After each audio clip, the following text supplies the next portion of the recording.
Pablo fue primero a Derbe y luego a Listra, donde había un discípulo joven llamado Timoteo. Su madre era una creyente judía, pero su padre era griego. Los creyentes de Listra e Iconio tenían un buen concepto de Timoteo, de modo que Pablo quiso que él los acompañara en el viaje.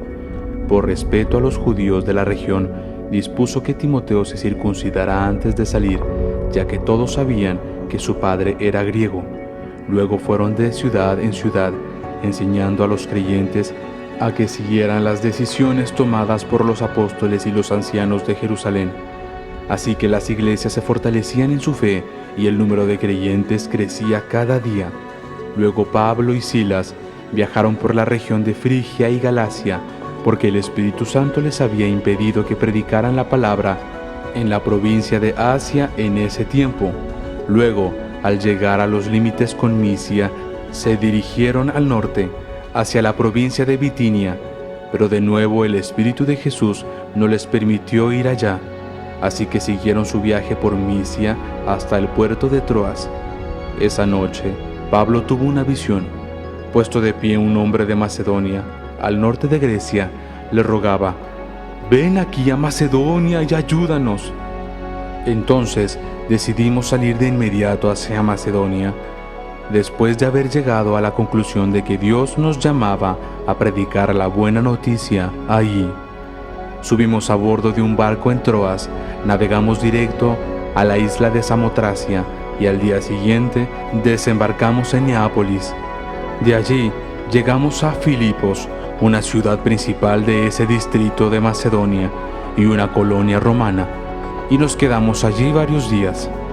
El día de descanso nos alejamos un poco de la ciudad y fuimos a la orilla de un río, donde pensamos que la gente se reuniría para orar, y nos sentamos a hablar con unas mujeres que se habían congregado allí. Una de ellas era Lidia, de la ciudad de Tiatira, una comerciante de tela púrpura muy costosa, quien adoraba a Dios. Mientras nos escuchaba, el Señor abrió su corazón y aceptó lo que Pablo decía. Ella y los de su casa fueron bautizados y nos invitó a que fuéramos sus huéspedes. «Si ustedes reconocen que soy una verdadera creyente en el Señor», dijo ella, «vengan a quedarse en mi casa», y nos insistió hasta que aceptamos. Cierto día, cuando íbamos al lugar de oración, nos encontramos con una joven esclava que tenía un espíritu que le permitía adivinar el futuro. Por medio de la adivinación, ganaba mucho dinero para sus amos. Ella seguía a Pablo y también al resto de nosotros, gritando: «Estos hombres son siervos del Dios Altísimo y han venido para decirles cómo ser salvos». Esto mismo sucedió día tras día hasta que Pablo se exasperó, de tal manera que se dio la vuelta y le dijo al demonio que estaba dentro de la joven: «Te ordeno en el nombre de Yeshua que salgas de ella».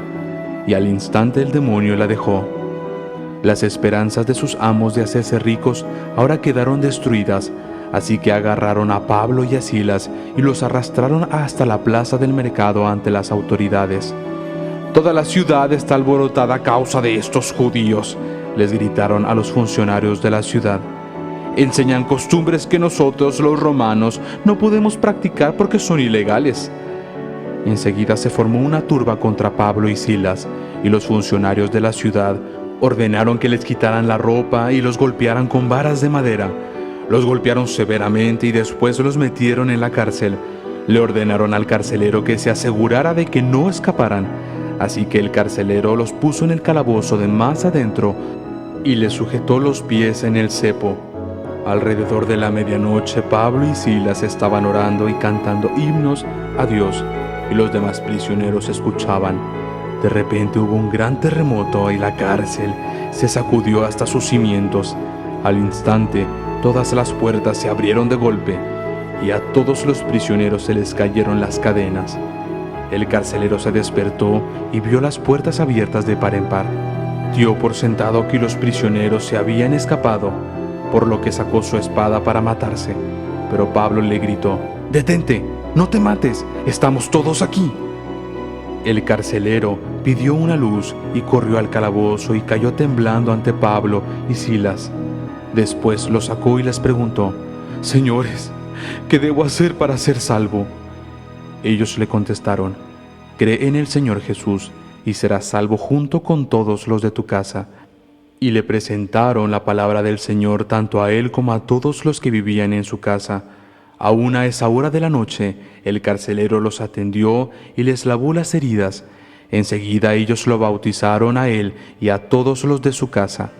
El carcelero los llevó adentro de su casa y les dio de comer, y tanto él como los de su casa se alegraron porque todos habían creído en Dios. A la mañana siguiente, los funcionarios de la ciudad mandaron a la policía para que le dijera al carcelero: «Suelta a esos hombres». Entonces el carcelero le dijo a Pablo: «Los funcionarios de la ciudad han dicho que tú y Silas quedan en libertad. Vayan en paz». Pero Pablo respondió: «Ellos nos golpearon en público sin llevarnos a juicio y nos metieron en la cárcel, y nosotros somos ciudadanos romanos. ¿Ahora quieren que nos vayamos a escondidas? De ninguna manera. Que vengan ellos mismos a ponernos en libertad». Cuando la policía dio su informe, los funcionarios de la ciudad se alarmaron al enterarse de que Pablo y Silas eran ciudadanos romanos. Entonces fueron a la cárcel y se disculparon con ellos. Luego los sacaron de allí y les suplicaron que se fueran de la ciudad. Una vez que salieron de la cárcel, Pablo y Silas regresaron a la casa de Lidia. Allí se reunieron con los creyentes y los animaron una vez más. Después se fueron de la ciudad. Bendito eres tú, Señor Dios nuestro, Rey del universo, quien nos ha santificado con tus mandamientos y nos has ordenado en relación a la cuenta del Omer. Estamos en el día 38 de la cuenta del Omer. Faltan 12 días para Shavuot.